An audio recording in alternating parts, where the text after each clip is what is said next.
esta siniestra pesadilla concluya y que estamos confiados en la misericordia de Dios que todo vuelva a la normalidad. Pues inicialmente quiero recordar que nuestro examen es el martes 16 de noviembre a las 19 horas y que los cuestionarios que van a ser motivo de evaluación son los que hemos ya remitido, que atañen a los derechos reales de mero goce, usufructo, uso, habitación, servidumbre y lo que veamos hoy. Ya vimos la hipoteca, las garantías mobiliarias, y fíjense que la segunda parte del programa es relativamente breve, pero no tan breve como la vamos a exponer, porque ya no tendríamos otra clase. Les voy a presentar una síntesis de algunos conceptos básicos en materia de derechos de sucesiones, que lógicamente vamos a incluir en el examen, y les estoy adjuntando un último cuestionario. Les presento seguidamente el temario de esta noche, que es el siguiente.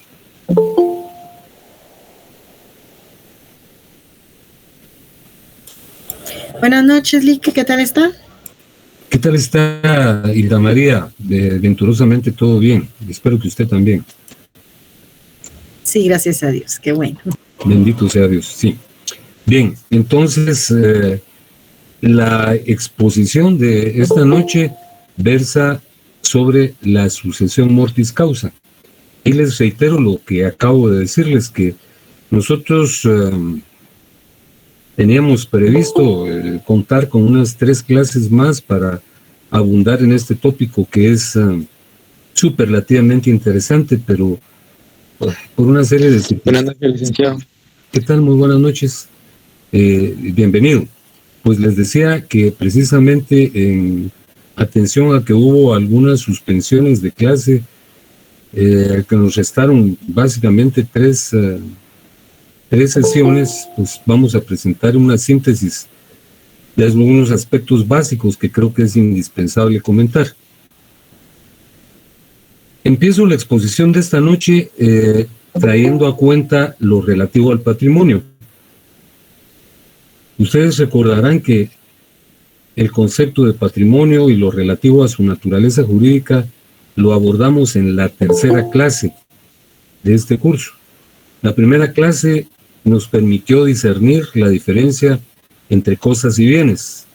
En la segunda clase hablamos de la clasificación de los bienes, que es la de don José Castanto Beñas, recogida en nuestro código y explicada oportunamente. Y la 3ª clase concernía al patrimonio.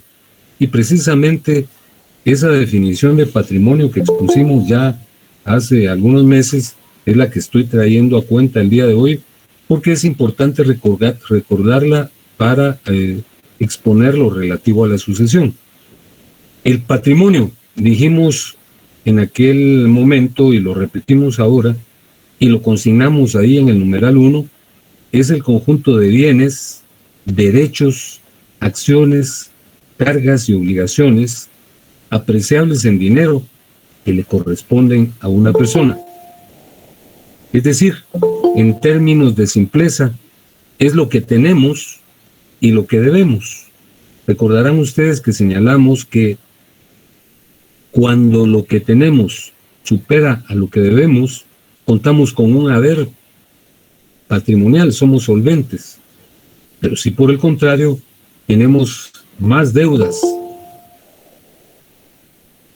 que superan nuestro haber patrimonial, entonces estamos en una situación de déficit, somos deficitarios.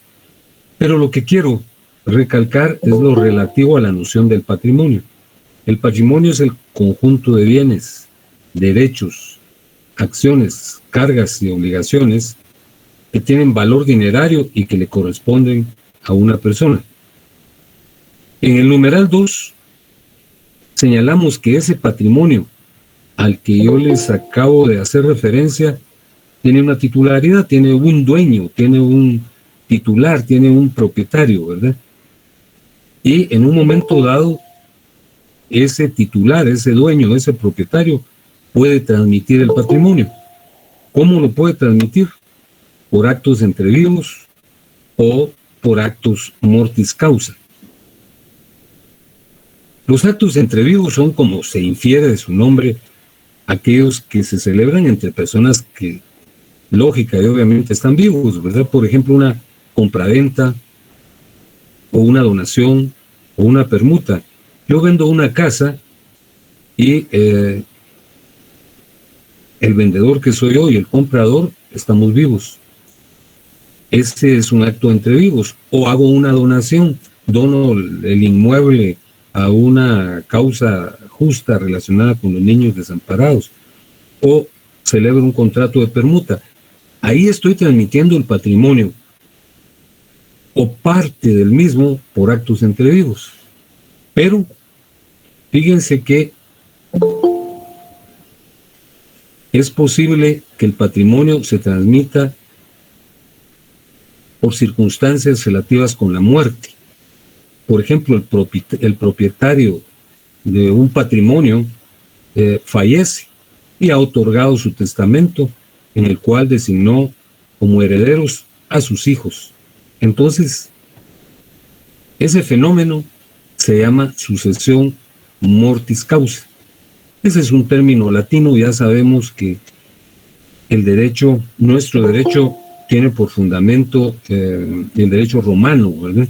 Y por eso es que se emplean voces en latín, pero para decirlo en español, este tema se llama sucesión por causa de muerte, pero es muy difundida esta voz latina, sucesión mortis causa. Entonces, la sucesión mortis causa se refiere a la transmisión del patrimonio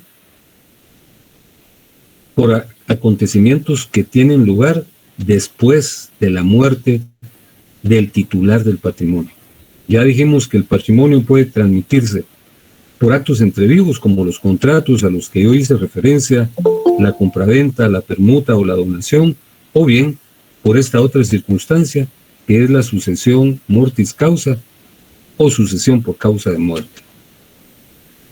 En el número 3 hablamos del origen etimológico de la palabra sucesión y explicamos en qué consiste la misma, incluyendo al final del numeral 3 una definición de lo que es la sucesión mortis causa. Fíjense que la palabra sucesión, tal y como se los acabo de relacionar hace unos minutos, tiene una procedencia del derecho romano, ¿verdad? Y por tal circunstancia su etimología es latina. La palabra sucesión procede de un verbo, es succedere, vocablo que a su vez se deriva de dos términos, que son sub y cedere, que significa sustitución de una persona por otra. Suceder implica que una persona ocupa el lugar de otra, como ocurre en las monarquías. Cuando el príncipe heredero sucede al rey, ¿verdad? Por ejemplo, en el caso de España, ¿verdad? El rey Juan Carlos abdicó y lo sucedió el actual rey, ¿verdad? Eso es una sucesión. El término sucesión entonces quiere decir sustitución o sustitución de una persona por otra. Solo que en este caso no estamos hablando de monarquías, sino en la sucesión mortis causa, en la sucesión por causa de muerte, lo que ocurre es que el titular del patrimonio es sustituido por otra persona que se llama sucesor, como lo vamos a ver en unos minutos. Es como lo dice Savigny en esta definición que está al final del numeral 3.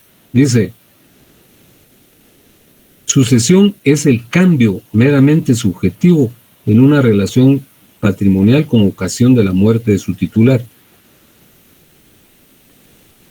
El titular del patrimonio, el dueño del patrimonio, fallece, muere, fenece, y es sustituido por el quien él ha designado como sucesor, es su hijo, o si no lo ha designado porque no ha otorgado testamento, la ley lo designa como sucesor. Entonces se produce un cambio subjetivo, un cambio de personas en la relación patrimonial. ¿Por qué? Por causa de la muerte del titular. Eso es sucesión. Entonces la sucesión es un vocablo que, repito, procede del derecho romano clásico, ¿verdad? Cuando empezaba el imperio, y deviene de la voz sucedere, que a su vez procede de los vocablos sub y cedere, que quiere decir sustituir a una persona por otra. Y ocurre cuando en una relación patrimonial se sustituye al titular de esa relación que se muere por otra persona que él ha designado o que designa la ley. Por eso es que Savigny, repito, dice lo que señalé ahí en el numeral 3, es el cambio meramente subjetivo en una relación patrimonial con ocasión de la muerte del titular. Y aquí hablamos en el numeral 4 de los sujetos o protagonistas del proceso de sucesión. El titular del patrimonio, la persona que fallece, recibe el nombre de causante, porque es el que causa la sucesión. Y la persona que lo sustituye se llama sucesor.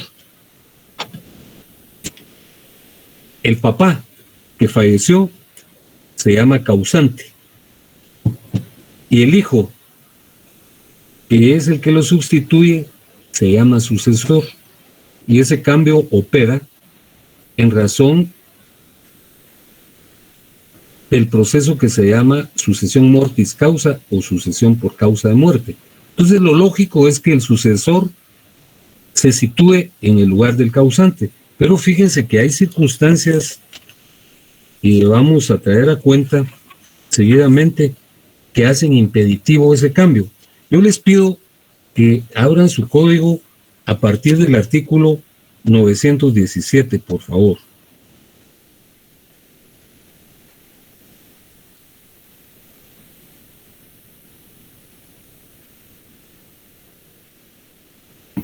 ¿Ya lo tienen a la lista?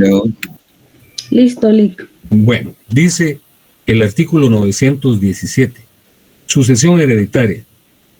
La sucesión por causa de muerte se realiza por la voluntad de la persona manifestada en testamento y a falta de éste, por disposición de la ley. La primera se llama testamentaria y la segunda intestada, comprendiendo en uno y otro caso todos los bienes, derechos y obligaciones que no se extinguen por la muerte. Aquí estamos hablando de sucesión hereditaria y de las clases de sucesión testamentaria e intestada a las que vamos a hacer referencia en algunos minutos, pero lo que deseo realzar es que nuestro código establece con claridad qué es la sucesión hereditaria. Y le señalaba que es el proceso de sustitución del titular del patrimonio por otra persona. El titular del patrimonio se llama causante y quien lo sustituye se llama sucesor. Pero fíjense que hay incapacidades para heredar, incapacidades para suceder, que están reguladas en los artículos 924 y 926. Vamos a hablar inicialmente de las incapacidades para heredar por indignidad, y les pido por favor que vean el artículo 924, que es uno de los sucesivos del artículo que ya señalamos y leímos, que es el 917.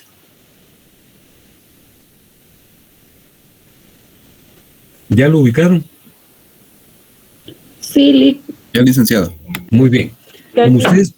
Como ustedes pueden ver, estamos en el libro tercero del Código Civil. El libro tercero trata de la sucesión hereditaria. El libro segundo trataba sobre los derechos reales, que ya concluimos. Aquí estamos hablando del libro tercero de la sucesión hereditaria. Y ahora estamos en el capítulo segundo, que regula las incapacidades para suceder. Dice el artículo 924, leámoslo por favor, dice: incapacidades para heredar por indignidad. Son incapaces para suceder como herederos o legatarios por causa de indignidad. Primero, el que haya sido condenado por haber dado, mandado o intentado dar muerte a la persona de cuya sucesión se trate, o a los padres, hijos, cónyuge, conviviente de hecho, o hermanos de ella. Esta causa de indignidad subsistirá, no obstante la gracia acordada al criminal o la prescripción de la pena. Entonces, si el sucesor mandó a dar muerte a su padre, ¿verdad?, o a la esposa de su padre o a sus hermanos, lógicamente es indigno de heredar, no puede heredar. En segundo lugar, el heredero mayor de edad, que siendo sabedor de la muerte violenta del autor de la sucesión, no la denunciare a los jueces en el término de un mes, cuando sobre ella no se hubiere procedido de oficio. Es decir, si alguien sabe quién mató al autor de la sucesión, al causante, y no lo denuncia, entonces también es indigno.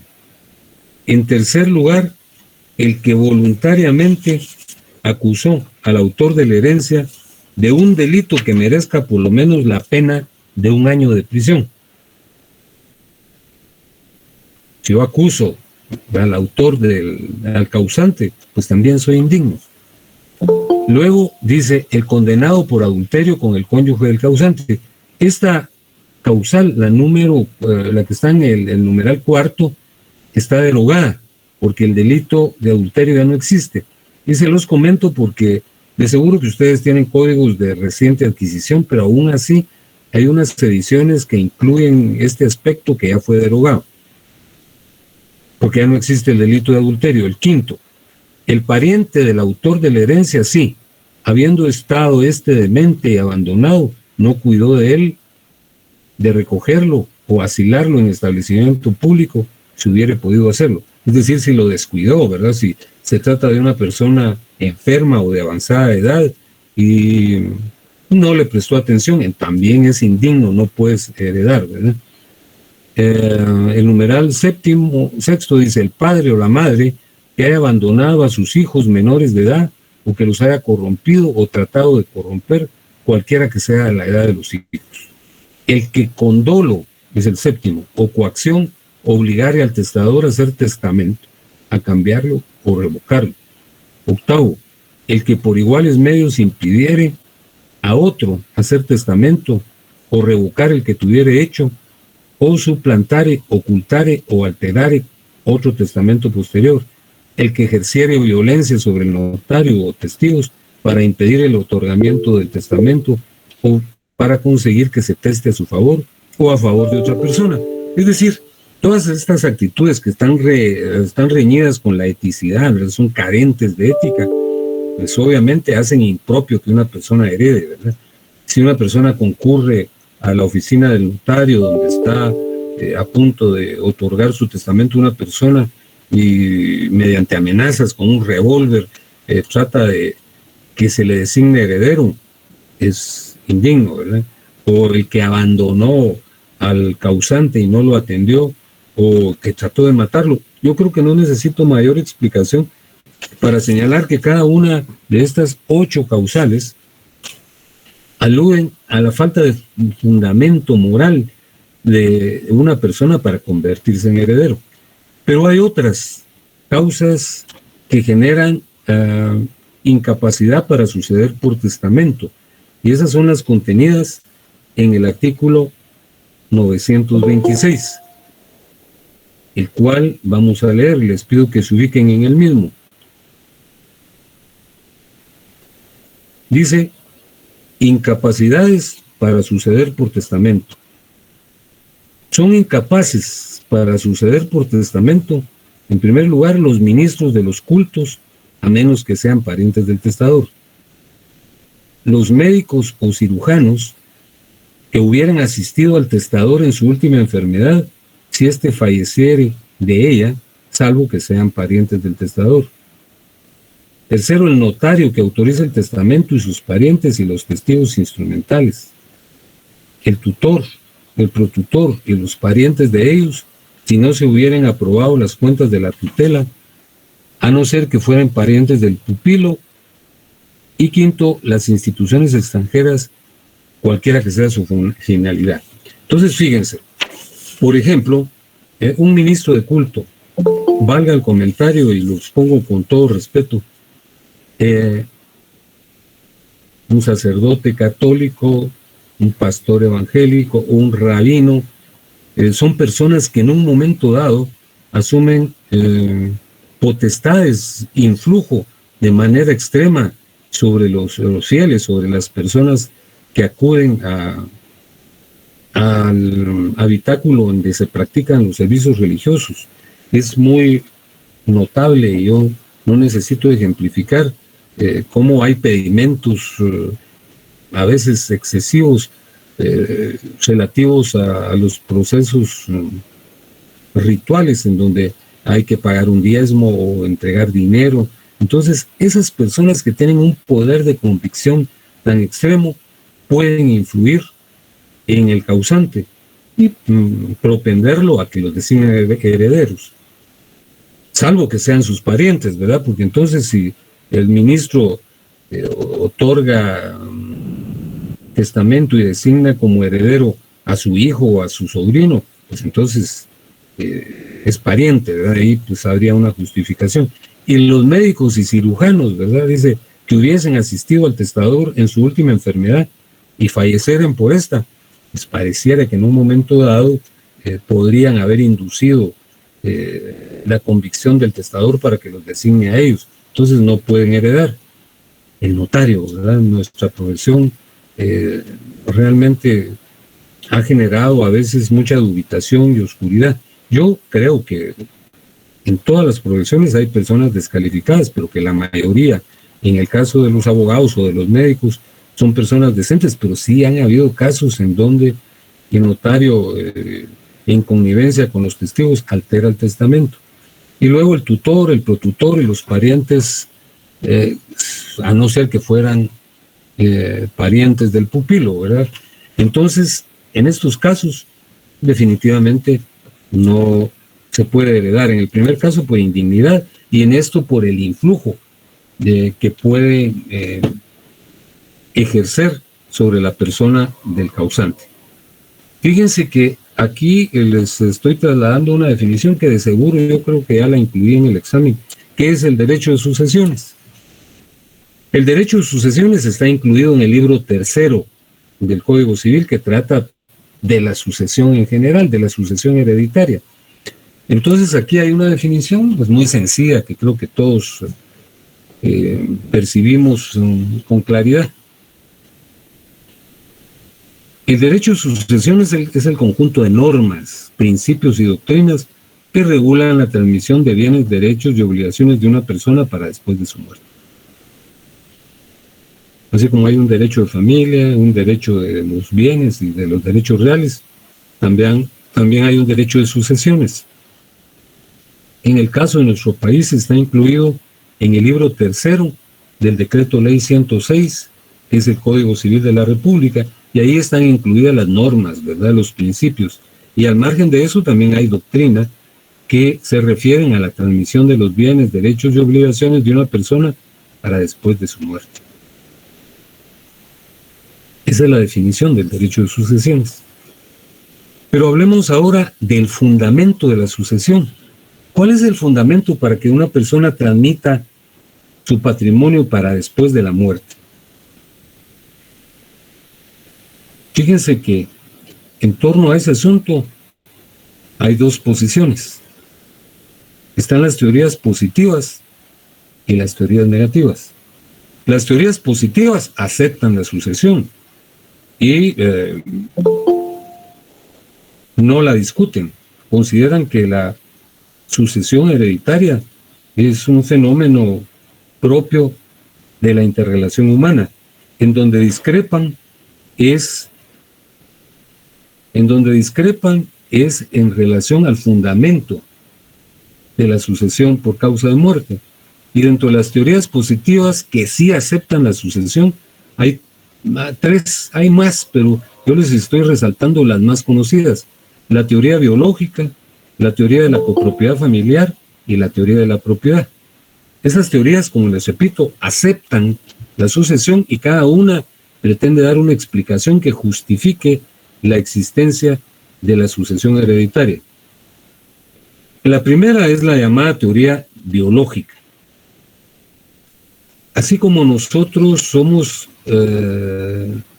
receptores de los genes de nuestros padres, y nuestros hijos y nietos y nuestros descendientes reciben también nuestros genes, ¿verdad? Reciben una carga hereditaria biológica, ¿verdad? Así se explica que se reciba también la herencia, ¿verdad? Por ejemplo, nosotros tenemos el pelo crespo, lo tenemos lacio porque así eran nuestros padres. Esa es nuestra herencia biológica, ¿verdad? Somos altos o chaparros o somos morenos o etcétera, ¿verdad? O tenemos los ojos de determinado color. Esa es nuestra herencia biológica. Entonces nos las transmiten nuestros ascendientes y nosotros se las transmitimos a nuestros descendientes. Entonces, de igual forma, esta tesis, esta teoría biológica pretende explicar que el patrimonio se transmite por razones biológicas, ¿verdad? De padres a hijos, de hijos a los nietos. Pero esta teoría es insuficiente por la siguiente razón. Porque el causante, una persona le puede transmitir su patrimonio por causa de muerte a cualquier persona, aunque no sean sus parientes, ¿verdad? De repente hay diferencias en la familia y designa heredero al vecino o a cualquier otra persona con la que no tiene ningún nexo familiar. Entonces la teoría biológica, repito, es insuficiente, ¿verdad? No es cierto que solo le transmitamos nuestro patrimonio a nuestros parientes o que nosotros lo recibamos de nuestros antecesores, porque como hay libertad para testar, entonces el causante puede transmitir a cualquier persona su patrimonio por causa de muerte. Luego hay otra teoría que se parece un poco a esta teoría biológica, es la teoría de la copropiedad familiar. Esta teoría lo que afirma es lo siguiente, que las personas no somos ermitaños, ¿verdad? Vivimos en sociedad y somos el producto de esa sociedad, tenemos el influjo de todas las personas, sobre todo de nuestra familia. Ustedes se recuerdan hasta el caso de Robinson Crusoe, aquel famoso náufrago de la novela, ¿verdad?, de Jonathan Swift, que está en una isla, pero no se puede separar de la sociedad, el influjo de la sociedad, ¿verdad? Porque todas las prácticas que hemos adquirido, aunque estemos solos, las reproducimos, ¿verdad?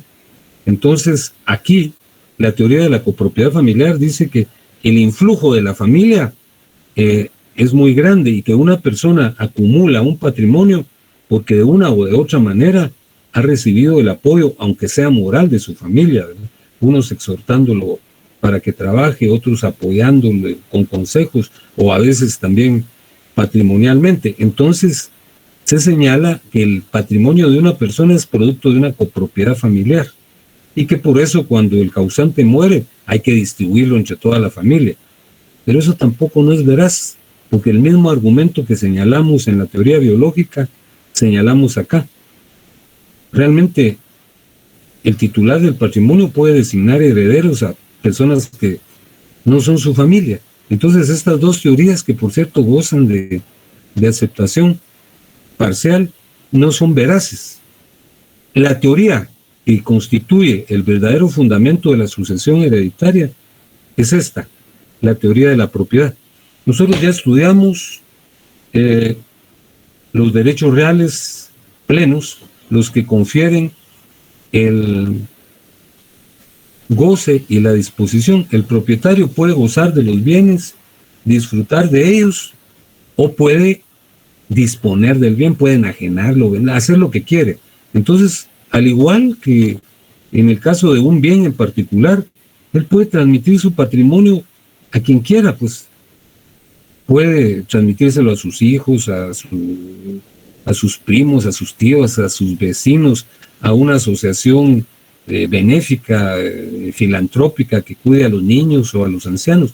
Entonces, el fundamento de la sucesión hereditaria es la facultad de disposición de la que gozan los propietarios. Los propietarios pueden decidir con amplitud acerca del destino de su patrimonio. Esa es la teoría. Y estas son las teorías positivas. Es decir, las que reconocen la existencia de la sucesión hereditaria, que aunque no tengan razón las dos primeras, sino la tercera, tienen en común que sí reconocen a la sucesión hereditaria, porque hay teorías negativas, teorías que niegan la existencia de la sucesión hereditaria y que no la practican, mejor dicho, sociedades, regímenes, son los regímenes socialistas, ¿verdad? Todos sabemos que el socialismo expuesto de manera muy concreta alude a que la propiedad privada debe ser inexistente porque es una propiedad excluyente y que es una propiedad discriminadora y que genera la inequidad, ¿verdad? Porque hay personas que tienen mucho y personas que no tienen nada.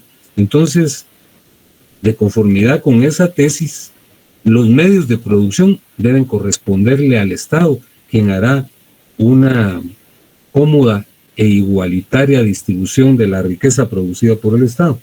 Por el contrario está el capitalismo, ¿verdad? Que en el capitalismo los medios de producción pertenecen a particulares y de conformidad con ello son titulares de los bienes que han adquirido y consecuentemente pueden disponer de ellos. Pero en los países socialistas no se reconoce el derecho de sucesión por las circunstancias que yo acabo de exponerles. Hablemos ahora, ya para ir concluyendo, de la clasificación de la sucesión. La primera o el primer criterio de clasificación es el que lo divide en sucesión a título universal y sucesión a título particular. La sucesión a título universal tiene lugar, opera, cuando el patrimonio se transmite en su totalidad. Una persona decide en su testamento, el señor A, que sus hijos B, C y D son sus herederos para que le sucedan en todos sus derechos, bienes y acciones. Esa es la sucesión a título universal, cuando se transmite todo el patrimonio, y como lo señalo aquí, y como lo dice la doctrina, en el caso de la sucesión a título universal, el patrimonio se transmite en cascada o en bloque, se transmite todo. Cuando se transmite en su totalidad el patrimonio, cuando la transmisión es a título universal, esa transmisión se llama herencia y al sucesor se le llama heredero. Repito, la sucesión es a título universal cuando se transmite la totalidad del patrimonio, cuando se transmite en cascada o en bloque, la totalidad de los bienes, derechos, acciones, cargas y obligaciones que le corresponden a una persona. Se transmite en cascada o en bloque y se le transmite al sucesor o sucesores a los que se les denomina herederos. Los herederos son los que reciben del causante todo el patrimonio.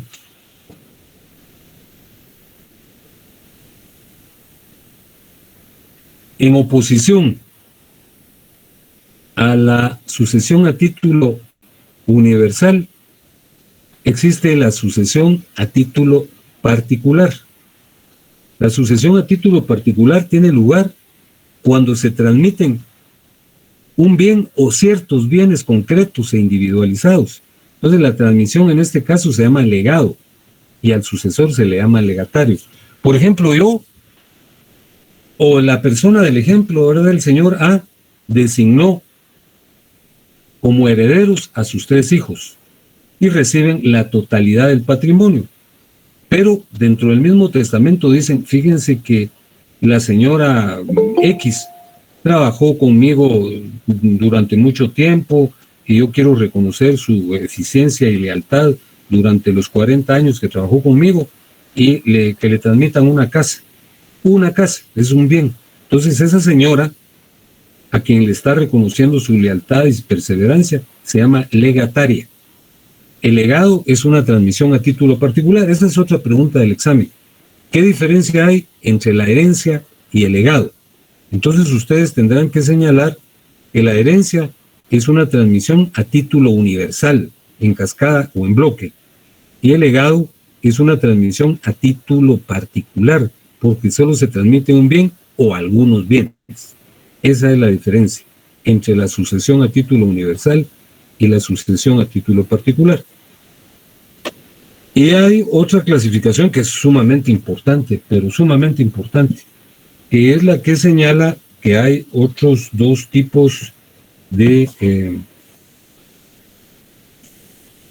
sucesión, que es la sucesión voluntaria, a la que también se le llama sucesión testamentaria.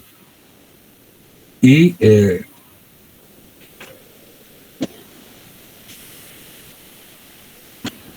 la sucesión testamentaria se produce cuando el causante, cuando la persona, cuando el titular del patrimonio, de manera ordenada y previendo que todos nos tenemos que morir, ¿verdad?, acude con el notario y le dice: mire, fíjese que pues, como la vida es algo efímero, ¿verdad?, y puede concluir en cualquier momento, yo quiero ordenar mi patrimonio, quiero otorgar un testamento en el cual voy a designar herederos a mis hijos, ¿verdad? Entonces, el notario convoca a unos testigos y redacta el testamento de conformidad con la exposición del causante.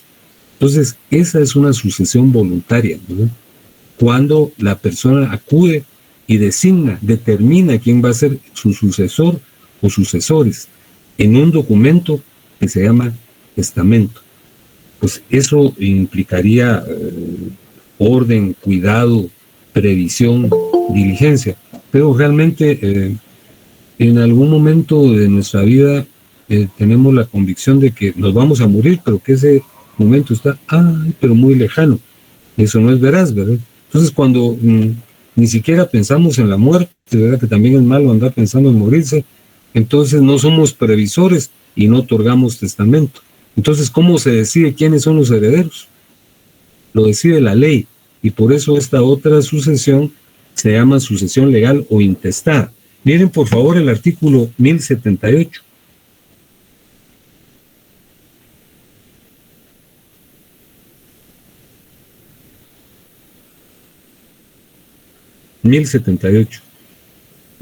Ya, licenciado. Muchísimas gracias. El artículo 1078 regula la orden de sucesión intestada. Es el capítulo segundo. Vean, dice: orden de sucesión intestada. Artículo 1078. La ley llama a la sucesión intestada, en primer lugar, a los hijos, incluyendo a los adoptivos, y al cónyuge sobreviviente que no tenga derecho a gananciales, quienes se heredarán por partes iguales. Entonces, la diferencia es ostensible, notoria, perceptible. La sucesión voluntaria o testamentaria implica que el propio causante designa en un documento que se llama testamento quiénes lo van a suceder, quiénes serán sus sucesores. Y en el caso de la sucesión legal o intestada, no hay testamento. Y es la ley la que determina quién va a suceder sobre la base de lo dispuesto en el artículo 1078.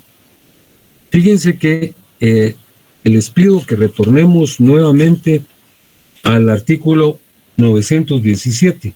Vamos a leer los subsiguientes: 917, 918 y 919.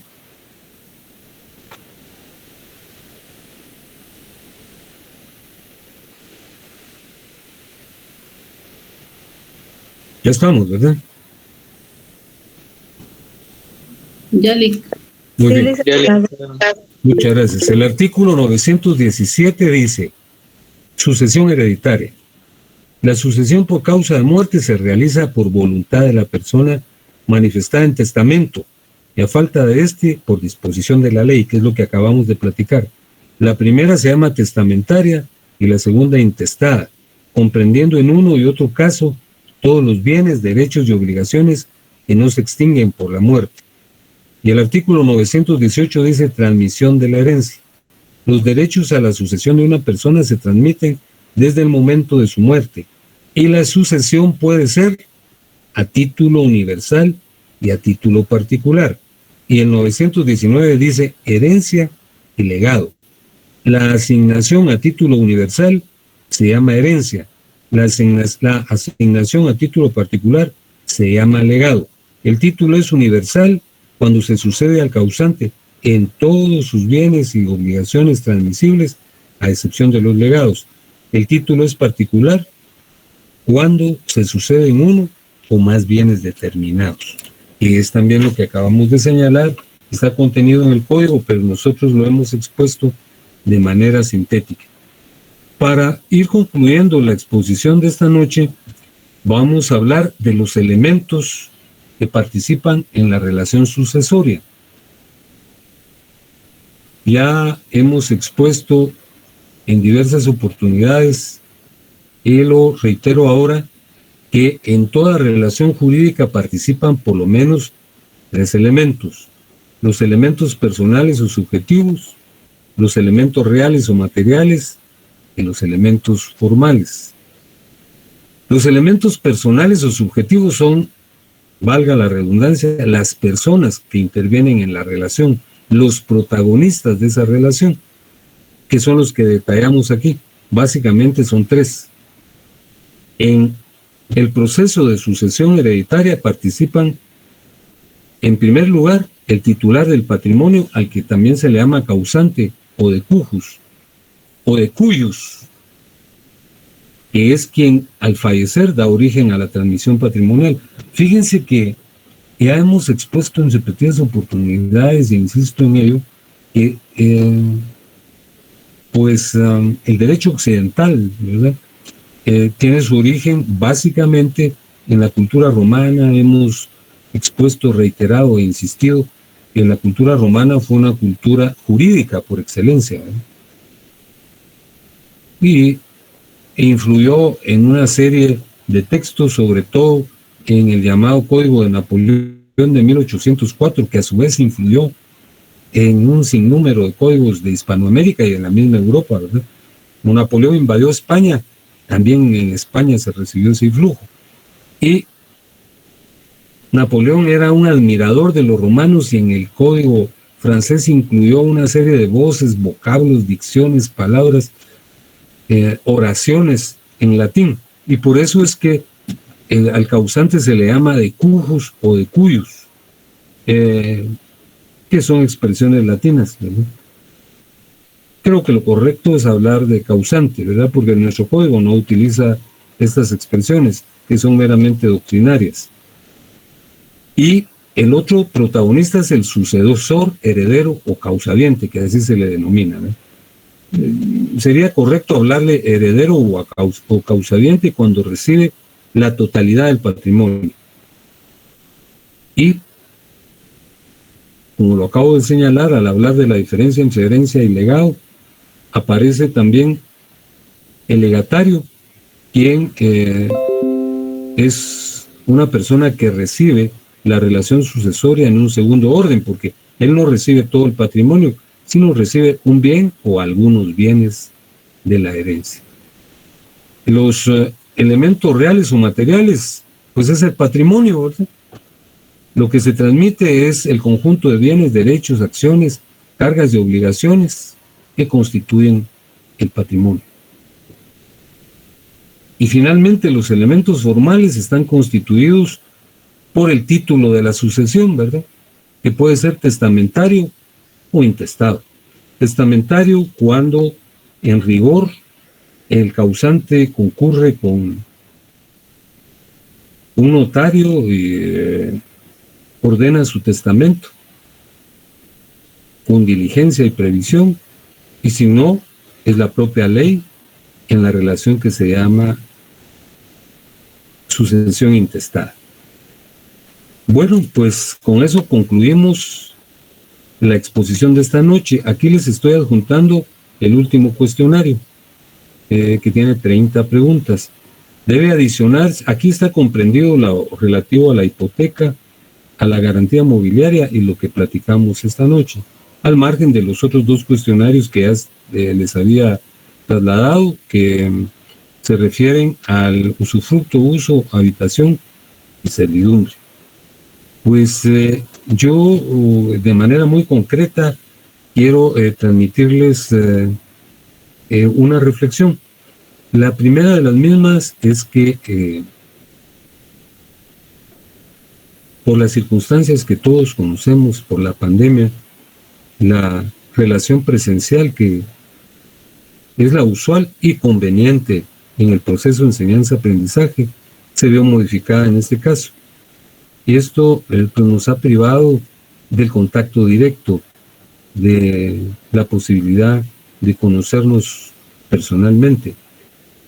Circunstancia que yo estoy convencido, o con el auxilio de Dios, se va a concretar en un momento. Yo tendré el honor de saludarlos personalmente.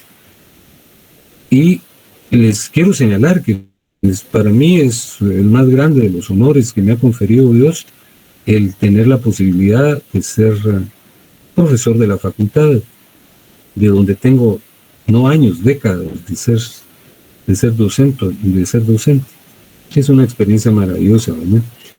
Y yo les agradezco la fineza de su trato, la cordialidad, y espero que ustedes también en su momento lleguen a estimar que esta relación fue fructífera para ustedes como lo ha sido para mí. Yo les señalo que estoy a la orden de ustedes en lo que modestamente pueda servirles. Hay un vehículo de contacto a través de doña Sonia y cualquier cosa en las que yo les pueda ser útil, pues estoy a su disposición. Espero que todo marche bien, que las cosas salgan muy bien en este semestre y en lo sucesivo, en su vida, ¿verdad? En su vida personal y en su vida profesional. Que Dios los guarde y los bendiga, y les reitero mi gratitud. Nos contactamos para el día del examen, que es el día martes 16, a partir de las 19 horas, con el enlace que ustedes ya conocen. Así es que les estoy muy agradecido, deseo que descansen y que estudien muy denodadamente en estos días para salir muy bien en los exámenes. Que tengan ustedes muy buena noche. Muchas gracias, licenciado.